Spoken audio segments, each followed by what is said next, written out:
ఆరోగ్యమే మహాభాగ్యం అన్నది ఎంత నిజమో, ఆరోగ్యమే నిండు నూరేళ్ల జీవిత ప్రమాణానికి సోపానంగా సాగే ప్రయాణంలో కల్తీ లేని ఆహారమే ఆరోగ్యకరమైన జీవితం. ఎన్నో అనారోగ్య సమస్యలకు ఆయుర్వేదిక్ వైద్యం అందిస్తూ ఎందరికో ప్రాణదాతగా నిలుస్తున్న సుగంధి హెర్బల్ బాల నర్సయ్యతో స్పెషల్ ఇంటర్వ్యూ.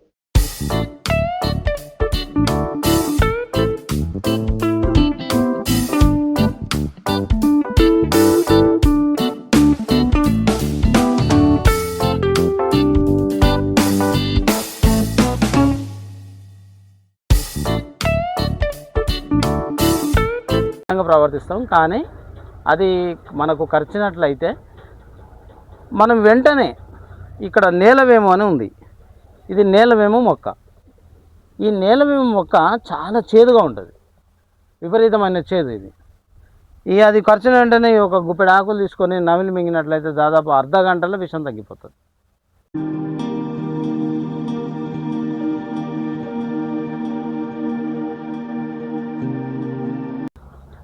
ఇది శ్రీ తులసి అంటాం దీన్ని. ఈ తులసి రోజు 4 ఆకులు కషాయం పెట్టుకొని తాగినట్లయితే దగ్గు, జ్వరము, సర్ది అన్నిటి నుంచి కూడా ఇన్ఫెక్షన్ నుంచి మనం బయటపడతాం. కాబట్టి ఇది కూడా ఇంట్లో పెంచుకొని, అయితే మనం ఈ పంట విధానంలో 5 ఎకరాలలో ఈ మెడిసినల్ ప్లాంట్స్ అన్ని పెంచుతున్నాము. అయితే ఈ వివిధ మొక్కలు ఇట్లా మనం డ్రిప్ ద్వారా నీళ్ళని పంపించి వాటిని చనిపోకుండా అంతరించిపోకుండా మనం చేస్తున్నాము. ఇప్పుడు ఇది వచ్చేసి ఈ పెద్ద ఆకులు ఉన్నది. ఈ పెద్ద ఆకులు సరస్వతి, సువర్చల అడ్డస్తరం, ఎన్నాళ్ళ నుంచి ఉన్న ఊపిరితిత్తుల వ్యాధులని ఇది తగ్గిస్తుంది. ఇది చాలా మంచి మొక్క. దీని యొక్క రసము తేనెతో కలిపి రోజు 10 ml తీసుకున్నట్లయితే అదొక 3 రోజులు తీసుకుంటే అట్లా వల్ల మాయిశ్చరైజ్ ఏర్పడి అది బూజు పట్టడం అనేది జరుగుతుంది. కాబట్టి మేము కొంచెం అధునాతనంగా ఈ మిషన్ల ద్వారా, ఇది డ్రైయర్ అంటారు. ఇది ఆకులు దీంట్లో వేసినట్టయితే 3 గంటలలో డ్రై అయిపోతాయి. దానికి నా పేరు బాలరాజు. సుగంధ హెర్బల్స్కు ప్రత్యేక ధన్యవాదాలు తెలియజేస్తున్నాను. చాలా రోజుల నుండి వీళ్ళు ఇచ్చిన సలహాలు, సూచనల మేరకు వైద్య ఆరోగ్యంలో ఆయుర్వేదం మన శరీరానికి ఎంతో అవసరమో మరి మన తాతలు. Welcome to express TV Nalgonda నుంచి. ఈరోజు మనం ఒక ప్రత్యేక కథనంతో మేము ముందుకు వస్తూ ఉన్నాం. ప్రకృతి వైద్య నిపుణులు సుగంధి హెర్బల్స్ ద్వారా ఎందరికో ప్రాణాపాయాల నుంచి కాపాడుతూ, ప్రాణం పోస్తూ, ప్రకృతి నుంచి వచ్చేటువంటి ఏదైతే ప్రకృతి ఇచ్చేటువంటి ఒక ఆయిల్స్, ఒక ఆకులు, పసరు నుంచి తయారు చేసి స్వయంగా ఎందరికో ప్రాణాలను పునర్జీవాన్ని ఇస్తున్నటువంటి సుగంధి హెర్బల్స్ వారితో ఈరోజు ప్రత్యేక ఇంటర్వ్యూలో ఎన్నో విషయాలని అడిగి తెలుసుకుందాం. ప్రస్తుతం వారి వద్దనే మనం ఉన్నాం. వారినే స్వయంగా వారి మాటల్లోనే అడిగి తెలుసుకుందాం. సుగంధి హెర్బల్స్ యొక్క ప్రాముఖ్యత ఏంటి, వారు తయారు చేసే విధానం పట్ల మనం ప్రత్యేక కథనం ద్వారా తెలుసుకుందాం. సార్ నమస్తే. నమస్తే సార్, చెప్పండి. ఎక్స్ప్రెస్ టీవీ వారికి కృతజ్ఞతలు. ఇంత దూరం మీరు వచ్చి మా ప్రత్యేకమైన ఇంటర్వ్యూ కోసం మీరు వచ్చినందుకు మీకు ధన్యవాదములు. చెప్పండి సార్, మీ పూర్తి పేరేంటి, మీ ప్రకృతి వైద్యం ఎప్పటి నుంచి స్టార్ట్ అయింది, ఏ విధంగా? నా పేరు అరూరి బాల నరసయ్య. మేము తాతల కాలం నుంచి ఈ వైద్యం అనేది చేస్తున్నాము. అయితే ఇది మాకు తండ్రి నుంచి, తాత నుంచి సంక్రమించడమే కాకుండా మేము దాన్ని ఇంకా కొంచెం డెవలప్ చేసి ఆయుష్ ద్వారా అనుమతి పొంది మేము డ్రగ్ మ్యానుఫ్యాక్చరింగ్ చేస్తూ ఈ ప్రకృతి వైద్యంకి పలువురికి అందిస్తున్నాము. ఇక్కడ దాదాపుగా పరిసర ప్రాంతాలల్లో వివిధ వ్యాధుల వారు వచ్చి మా దగ్గర మేము తయారు చేసేటువంటి ప్రోడక్ట్ను తీసుకొని వాడి వాళ్ళు చాలా మేలు పొందుతున్నారు. ఇది మా దగ్గర తక్కువగాను సహజంగా లభించే మొక్కల నుండి వచ్చే రసాలతోనూ మేము మా యొక్క ప్రోడక్ట్ను అందిస్తున్నాము.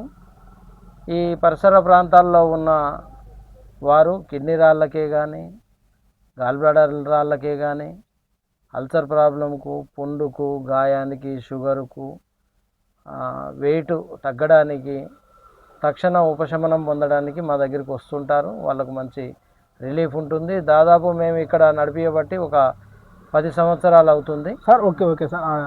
ప్రస్తుతం మనం మీ ప్రోడక్ట్ తయారు చేసినటువంటి విధి విధానాలు ఈ విధంగా ఉంటాయి. మీరు సహజంగా ఒక అడవిని తలపించే విధంగా మీ స్వయంగా మొక్కలు నాటి పదార్థాలను తయారు చేస్తున్నటువంటి సందర్భాన్ని కూడా ప్రేక్షకుల కోసం ఒకసారి స్వయంగా చూద్దాం. ఇప్పుడు మనం ఇక్కడ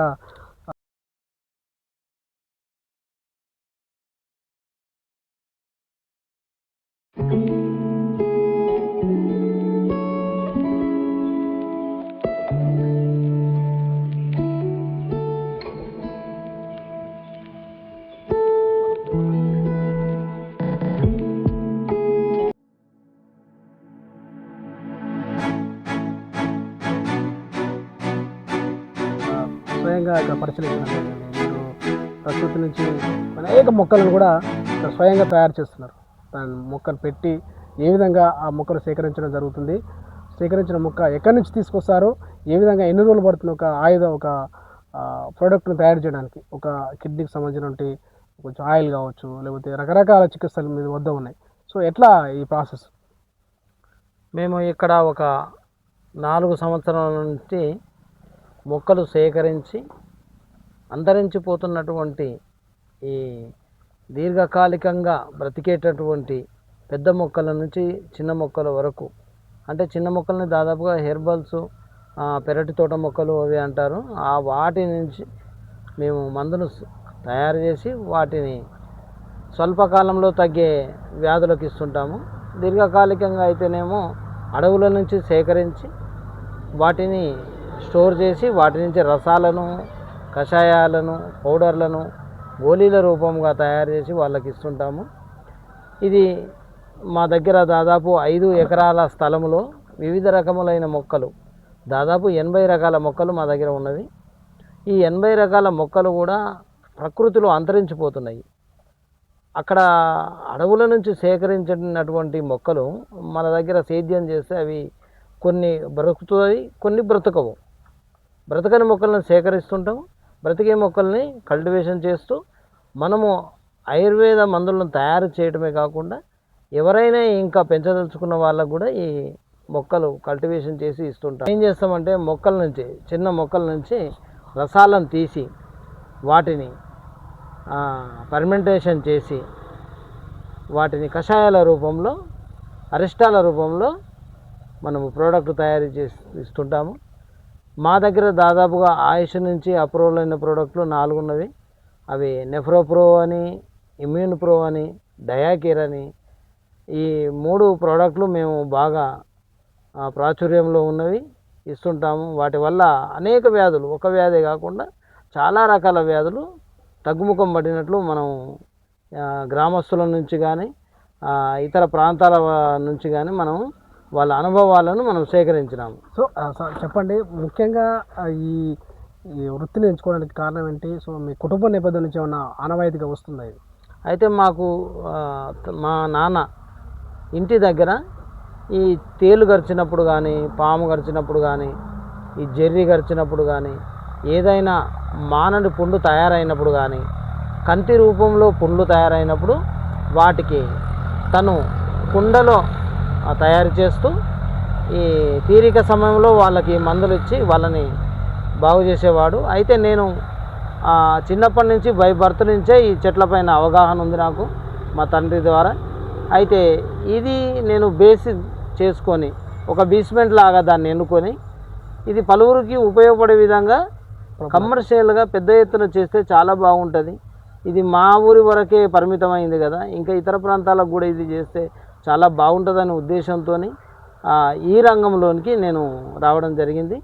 అయితే ఈ రంగంలో ఏ రంగంలోనైనా సరే చెట్లను ప్రేమించడం, పక్షులను ప్రేమించడం, బయోడైవర్సిటీ డెవలప్మెంట్ పొందే విధంగా మనం ఏ వృత్తిలోనూ చేయలేము. కానీ ఒక రైతుగాను లేదా ఈ ఆయుర్వేద వైద్యునిగాను మనం మొక్కలను పెంచినట్లయితే పశుపక్షాదులు మంచిగా ఉంటాయి, మళ్ళీ భూసారం కూడా పెరుగుతుంది, ఆక్సిజన్ కూడా పెరుగుతుంది, గ్లోబల్ వార్మింగ్ కూడా తగ్గుతుంది. కాబట్టి మనము స్వచ్ఛమైన గాలిని ప్రజలకు అందించే విధంగా మనం ఈ ఫీల్డ్ని ఎన్నుకున్నాం. సార్ చెప్పండి, ఇప్పుడు సాంకేతికంగా పరిజ్ఞానంతో చూస్తే అనేక మంది డాక్టర్లు కొన్ని అనేక ఒక ప్రాణం పోయే స్థితికి వచ్చినటువంటి ఉన్న పేషెంట్ని ఇప్పుడున్న ఇంగ్లీష్ మందులతో కావచ్చు, కొంతమంది డాక్టర్లు కావచ్చు, అట్లా కొంతమంది ప్రాణాలు కాపాడవచ్చు, కొంతమంది ప్రాణాలు పోవచ్చు. కానీ కొన్ని ఆయుర్వేదం ద్వారా ఎంతోమంది ప్రాణాలు కాపాడిన కొన్ని వార్తలు మనం అప్పుడప్పుడు చూస్తూ ఉంటాం. అక్కడ కేరళ ప్రాంతం కావచ్చు, అక్కడ తమిళనాడు కావచ్చు, కొన్ని చోట్ల ఈ వైద్యం ఇప్పటికీ నడుస్తూ ఉంటుంది. సో తేడా ఏంటి సార్ రెండింటికి మధ్య?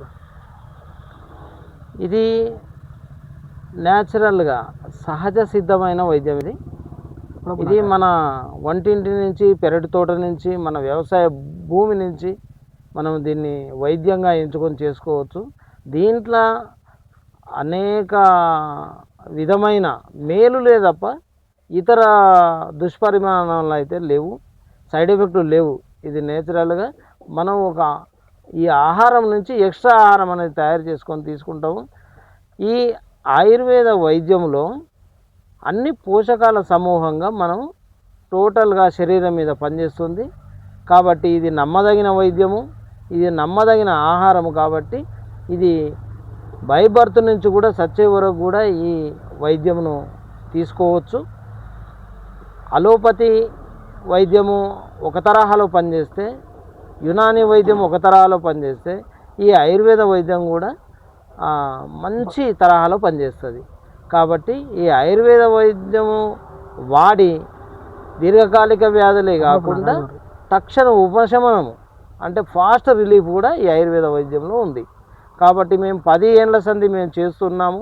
గాయాలు తగ్గించడంలోనూ, అస్తమా తగ్గించడంలోనూ, పక్షవాతం తగ్గించడంలోనూ, వివిధ రకాలైన స్పైనల్ అయితే ఏంది, సర్వైకల్ అయితే ఏంది, అరికాళ్ళ మంటలు, ఆనెలు, తలనొప్పి, పార్శ్వ నొప్పి, ముక్కులో పెరిగిన కండలు సైతం తగ్గించడంలో మేము మందులు తయారు చేసి ఇస్తున్నాము, వాడుకుంటున్నారు.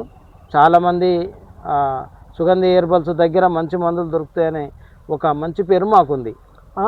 సార్ చెప్పండి, ముఖ్యంగా సుగంధి హెర్బల్స్ ద్వారా ఒక స్టేజ్కి వచ్చినటువంటి పేషెంటు మీ దగ్గరికి వచ్చి మీ వైద్యం తీసుకున్న తర్వాత తను ప్రాణాలను నిలబెట్టుకునే ఆరోగ్యకరంగా ఉన్నటువంటి పేషెంట్లు ఉన్నారా? దాని నుంచి మీరు నేర్చుకున్న ఒక సందేశం ఏంటి? అయితే మా దగ్గర పుండు 4th స్టేజ్ అయింది, కాలు కొట్టేయాలి, లేదా గడ్డ 4th స్టేజ్కి వచ్చింది, 15 రోజులలో చనిపోతాడు, ఇతని పరిస్థితి విషమం, కిడ్నీలు ఫెయిల్యూర్ అయినాయి, ఇతనికి మూత్రం ఆగిపోయింది, బాడీ అంతా ఇన్ఫెక్షన్ అయ్యి కిడ్నీలు మార్చకుండా బతకలేడు అనే స్థితుల నుంచి చాలామంది బయటపడ్డారు. గాయాలు సహజ సిద్ధంగా తగ్గిపోయినవి, నెఫ్రాన్స్ క్లియర్ అయ్యి క్రియాటిన్ తగ్గి వాళ్ళు నూతన జీవితం ప్రారంభించారు. చాలామంది మేము ఒక 10 సంవత్సరాల నుంచి చాలామంది పేషెంట్లకు మేము మేలు కలగజేసినాము. వాళ్ళు ఒక విధంగా ఆయుర్వేదంని నమ్మడంలో మేము మా వంతు కృషి చేస్తున్నాము. సో ఈరోజు సహజంగా వయసుతో సంబంధం లేకుండా అనేక హార్ట్ అటాక్లు కావచ్చు, అనేకమైనటువంటి జబ్బులు కూడా ప్రతి మనుషులు ఎంటర్ అవుతున్నాయి. సో ప్రకృతి పరంగా మనం తీసుకునే ఆహారం ద్వారానే ఇటువంటి జబ్బులకు లోనవడం జరుగుతుందా? ఇది ఎట్లా ఈ ప్రకృతి ఇచ్చే ఆహారం తీసుకోకపోవడం ద్వారానే కొన్ని అనేకమైనటువంటి చిన్న వయసులోనే జుట్టు తెల్లబడటం, గుండె జబ్బులు రావడం, అనేకమైనటువంటి వ్యాధులు వస్తున్నాయి. సో మీరు ఎట్లా చూస్తారు దీన్ని? అయితే ఈ ఆయుర్వేదం అంటేనే ప్రకృతికి మానవునికి దగ్గర సంబంధం ఉంది.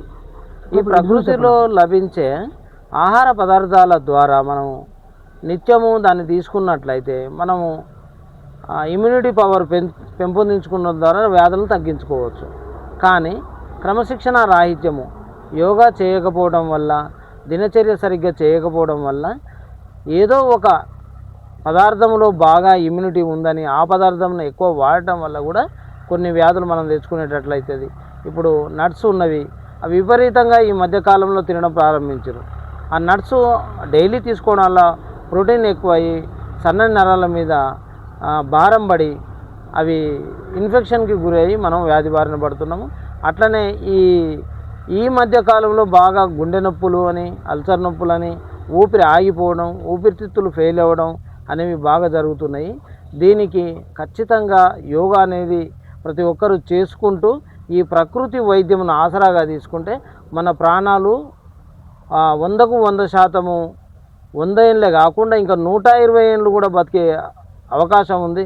కాబట్టి ఆకుకూరలు, కూరగాయలు, ఆ కూరగాయల నుంచి వచ్చే ప్రతి విధమైన ఫలాలను మనం తీసుకున్నట్లయితే మన ఆరోగ్యాన్ని మనం రక్షించుకోగలుగుతాం. చెప్పండి, మీరు చికిత్స చేసే విధానం ఏంటి? ఒక పేషెంట్కు ఒక సమస్య మీద వచ్చినప్పుడు వారికి ఏ విధమైనటువంటి పద్ధతిలో చికిత్స చేస్తారు? వారికి ఎటువంటి నియమ నిబంధనలు ఉంటాయి? ఏ విధంగా కేరింగ్ తీసుకుంటే ఆ సమస్య తగ్గే అవకాశం ఉంటుంది? మీ విధానం ఎట్లా ఉంటుంది? అయితే మా దగ్గరికి ఏదైనా వ్యాధి చేత ఒక మందు వాడదలుచుకున్న వ్యక్తి వచ్చినప్పుడు అతను ఫస్ట్ ఏం చేస్తామంటే అది మూలాలను తెలుసుకుంటాం. ఫస్ట్ ఎక్కడి నుంచి వచ్చింది ఇది, వ్యాధి మూలాలేంది, వ్యాధి నిర్ధారణ చేసుకుంటాం. వ్యాధి నిర్ధారణ చేసుకున్నాక వాళ్ళకి మొత్తం వివరిస్తాం, ఎట్లా వాడాలి, ఏం వాడాలి, ఇది ఏ విధంగా తీసుకోవాలి. అంటే మాంసాహారాలను విసర్జించడం, వాత పదార్థాలను తగ్గించుకోవటం, అతిగా తినకుండా మితంగా తినటం, వ్యాయామం చేయడం, ఈ పద్ధతులను సూచిస్తూనే వాళ్ళకు మేము మందు ఇచ్చి అది ఇన్ని రోజులలో మీకు రిలీఫ్ అవుతుందని వాళ్ళకి మంచి కాన్ఫిడెంట్ వచ్చే విధంగా పద్ధతులు, దాని లాభాలు, దాన్ని ఎట్లా వాడాలనే మొత్తం కూలంకషంగా వారికి వివరించిన తర్వాతనే వాళ్ళకి ఓకే ఈ మందు బాగుంది, ఈ డాక్టర్ గారు చెప్పేది బాగుంది అనిపించినప్పుడు మాత్రమే వాళ్ళకు మందు ఇచ్చి వాళ్ళని వాడిపిస్తాము. దాని ద్వారా మేము పూర్తి సపోర్ట్ ఇస్తాం. వాళ్ళకి వ్యాధి తగ్గేంత వరకు మేము మంచి అవగాహన కానీ వాళ్ళకి ఆచరణ కానీ చెప్తూ వాళ్ళని వ్యాధి విముక్తులను చేయడం జరుగుతుంది. అంటే ఇప్పుడు ఆ వ్యాధిని గ్రహించడానికి ఎటువంటి పద్ధతులు, అంటే మీకు ప్రత్యేకంగా నాడి వ్యవస్థతో చూస్తారా, లేకపోతే స్కాన్ లాంటివి తీసుకొని రావాలా? ఈ మా దగ్గరికి వచ్చే పేషెంట్స్ అయితే ల్యాబ్ల నుంచి సేకరించినటువంటి వాళ్ళ ఇన్ఫర్మేషన్ తీసుకొని రావాల్సి ఉంటుంది. ఇప్పుడు ఒక అతనికి కిడ్నీలో రాళ్ళు ఉన్నాయనుకోండి, అతను స్కానింగ్ చేసుకొని ఆ స్కానింగ్ లోపల ఎన్ని రాళ్ళు ఉన్నాయి, ఎక్కడ ఇన్ఫెక్షన్ ఉంది, ఎక్కడ కంతులు ఉన్నాయి, ఎక్కడ నెఫ్రాన్స్ ఇబ్బంది పడుతున్నాయి, అవన్నీ దాంట్లో డీటెయిల్గా ఉంటుంది. దాన్ని బట్టి మనం ఇంత ఎంఎంకు ఈ విధంగా మందు వాడాలి అని వాళ్ళకు అవగాహన కల్పిస్తూ మనం మందు ఇవ్వడం జరుగుతుంది. అయితే ఈ విధంగా 15 రోజులల్లా చిన్న రాళ్ళు అయితే, పెద్ద రాళ్ళు అయితే ఒక నెల రోజులల్లా, ఇంకా కొంచెం పెద్ద అయితే 4 నెలల వరకు పూర్తిగా ఈ రాళ్ళు అనేవి పడిపోవడం జరుగుతుంది. సో చెప్పండి సార్, మీ కాడ రకరకాల వైద్య చికిత్సలు మీకు అందుబాటులో ఉన్నాయి. సో ఒక్కొక్క దానికి ఒక్కొక్క రకమైన చెట్టు అన్నీ ఎలా తయారు చేస్తారో, మీకు ఇక్కడికి ఎక్కడి నుంచి తీసుకొచ్చేస్తారు ఇవి ప్రత్యేకంగా ఈ మొక్కలను? ఇవన్నీ మొక్కలు అడవుల నుంచి, వివిధ ప్రాంతాల నుంచి ఇవి సేకరించడం జరిగింది. ఫస్ట్ నేను ఇక్కడ మేము 2016లో ఒక రణపాలతో స్టార్ట్ అయిన మేము ఇక్కడ నల్గొండ జిల్లాలో ఎక్కడ కూడా రణపాల ఉండేది కాదు. దాదాపుగా అంత అడవులను అక్కడిక్కడ వెతికి కొందరు ఇండ్ల నుంచి, కొంత అడవుల నుంచి దాన్ని సేకరించి ఇప్పుడు మేము 3 ఎకరాల వరకు ఈ పంట చేస్తున్నాము. ఈ 3 ఎకరాలలో ఈ రణపాల పంట తీస్తూ మేము ఒక ప్రోడక్ట్ను తయారు చేస్తున్నాము. మళ్ళీ ఇతరులు మా దగ్గర ఆకు దొరుకుతుందని వాళ్ళు వస్తారు. ఈ ఆకు మేము వాళ్ళకి పర్చేజ్ చేపిస్తాము, అమ్ముతాము, వాటి చెట్లను కావాలన్నా ఇస్తాము. దాని మీద అవగాహన కూడా కల్పిస్తాం. సార్, ఇప్పుడు ఇది సుగంధి హెర్బల్స్ స్పెషల్గా ఎటువంటి క్యాంపులు పెడుతుంది? గ్రామీణ ప్రాంతాల్లో ఉన్నటువంటి ప్రజలకు ఆహ్వాన తేవడానికి ఏమైనా ప్రత్యేక కార్యక్రమాలు అటువంటి చేయబోతురా? అయితే మేము పెట్టినప్పటి నుంచి దాదాపు నల్గొండ హెడ్ క్వార్టర్లలో అయితేనేది, కరంగల్ మండలంలో స్కూళ్ళలో అయితేనేది కొన్ని అవగాహన కార్యక్రమాలు పెడుతున్నాము. ఈ మొక్కలు అనేది అంతరించిపోకుండా ఇంటి ఆవరణలో ఒక 10 మొక్కలు ఉంటే వ్యాధిని దాదాపుగా మనం తగ్గించుకోవచ్చు. గోరుతోని పోయేదాన్ని గుడ్డల్లాగా తెచ్చుకోవడం కన్నా అది గోరుతోనే మన ఇంట్లోనే తగ్గించుకోవచ్చు వ్యాధిని. కాబట్టి ప్రతి ఒక్కరూ ఇంట్లో ఒక 10 రకాల మొక్కల్ని పెంచుకోవాలని మేము అవగాహన కల్పిస్తున్నాము. అదే హెడ్ క్వార్టర్లోనూ 26 జనవరి ఆ ప్రాంతం పెట్టినటువంటి అవగాహన సదస్సులు కూడా మేము మొక్కలు తీసుకుపోయి ఫ్రీగా వాళ్ళకు పంచుతూ వాళ్ళకు అవగాహన చాలాసార్లు ఇక్కడ పర్యావరణవేత్త సురేష్ గుప్తా గారు అని ఉంటారు, వాళ్ళ ఆధ్వర్యంలో కూడా మేము ఇట్లాంటి అవగాహన సదస్సులు పెట్టినాం. చెప్పండి, ప్రత్యేకంగా ఒక్కొక్క వ్యాధికి ఎంత పర్చేస్ చేస్తారు, ఏ విధంగా వారిని ఒక వారం రోజులు 10 రోజులు నెల రోజులు అంటే తమరి వద్దనే ఉంచుకునే వైద్యం చేసే అన్న అవకాశం ఉందా? సో ఏ విధంగా ఇది ప్రజలకు వెసులుబాటు కలుగుతుంది? అయితే ఇక్కడ ఇవి ఆయుర్వేదం అంటేనే దీర్ఘకాలిక వ్యాధులు. మనం ఇక్కడనే అడ్మిట్ అయ్యి ఇక్కడనే ఉండి ఆ మందు స్వీకరించి తగ్గించుకోవాల్సిన పని లేదు. మనం ఈ చిన్న ట్రిక్ ఇంట్లో కూడా చేసుకోవచ్చు. మనం డ్రెస్సింగ్ చేసుకోవస్తుంది, మందు మింగి వస్తుంది, అన్నీ కూడా మనం ఇంట్లోనే చేసుకోవచ్చు. ఇక్కడికి వచ్చి ఏమైనా దానికి సంబంధించిన మందు తీసుకొని వెళ్ళిపోయి ఇంటి దగ్గర మనం దాన్ని ఉపయోగించి ఆ వ్యాధి నుంచి బయటపడవచ్చు. చాలా వరకు ఇక్కడ వచ్చే వాళ్ళైతే వచ్చి మందు తీసుకొని వెళ్ళిపోయి తన ఇంట్లోనే వాడుకుంటారు. ఆ తర్వాత దాన్ని స్కానింగ్ చేసుకోవటమా, టెస్ట్ చేయించుకోవటమా చేసుకొని ఇంత తగ్గింది మాకు అని వస్తుంటారు. అయితే పూర్తిగా తగ్గిన తర్వాత వాళ్ళు మళ్ళీ మాకు కలిసి తగ్గిందండి, మీరు చెప్పినట్టుగా తగ్గింది, బాగుంది అనేది మనకు ఒక కాంప్లిమెంట్ వాళ్ళు చెప్పడం అనేది జరుగుతుంది. సో పర్చేస్ ఎట్లుంటాయి సార్, అంటే రేట్లు ఏ విధంగా మేము పర్చేస్ చేస్తారు? ఈ రేట్లు అనేది చాలా తక్కువ ఉంటాయి. ఆయుర్వేదంలో 100 రూపాయలతో కూడా మందు దొరుకుతుంది. లాస్ట్ ఎంతో సీరియస్ అయిన వాళ్ళకి మాత్రమే ఒక 5,000 4,000 రూపాయల మందు అనేది తీసుకోవడం జరుగుతుంది. అయితే ఎక్కువ శాతము 100-200లనే ఎక్కువ పేషెంట్ వస్తుంటారు. ఇప్పుడు కాళ్ళకి ఆనలు అవుతుందని వస్తారు, వాళ్ళకి ఒక 100 రూపాయల మందే ఇస్తుంటాం. ఈ 100 రూపాయల మందులనే వాళ్ళు ఆనలు తగ్గించుకుంటారు. సర్ది అయిందని వస్తుంటారు, ఒక 100 రూపాయలనే ఒక లిక్విడ్ అనేది ఇస్తాము, వాళ్ళు తగ్గుతుంటుంది. దగ్గు ఉంటుంది వాళ్ళకి, దాదాపు 4-5 సంవత్సరాల నుంచి కూడా దగ్గుతుంటారు. అయితే వాళ్ళకు ఒక దగ్గు చెక్క అని న్యాచురల్గా మనం చెట్టు నుంచి తీసిన బెరడు వాళ్ళకి ఇస్తాము. వాళ్ళకు పలానా చెట్టుదని ఇది అని కూడా చెప్తాం, మనం చెప్పి ఇస్తాము. వాళ్ళకి అవగాహన ఉంటుంది. మళ్ళీ మన దగ్గర దొరకకున్నా కానీ వాళ్ళు స్వతహాగా అడవుల నుంచి సేకరించవచ్చు, ఎవరన్నా ఎక్కడన్నా అమ్మినట్లయితే కూడా తీసుకోవచ్చు. అయితే ఇది నా గతంలో చాలామందికి ఇచ్చినాము. ఈ దగ్గు చెక్క అనేది 100 రూపాయలకు ఒక 10 గ్రాముల చొప్పున ఇస్తుంటాము. కానీ 100 గ్రాముల 100 రూపాయల దాంట్లో 10 గ్రాములలో 1 గ్రాము చక్కెర నమిలినట్లయితే మనకు దగ్గు అనేది తక్కువ అయిపోతుంటుంది. చాలా ఇది బాగా పనిచేస్తుంది, సైడ్ ఎఫెక్ట్ కూడా ఉండదు. చాలా మందులు అట్లనే ఉంటాయి.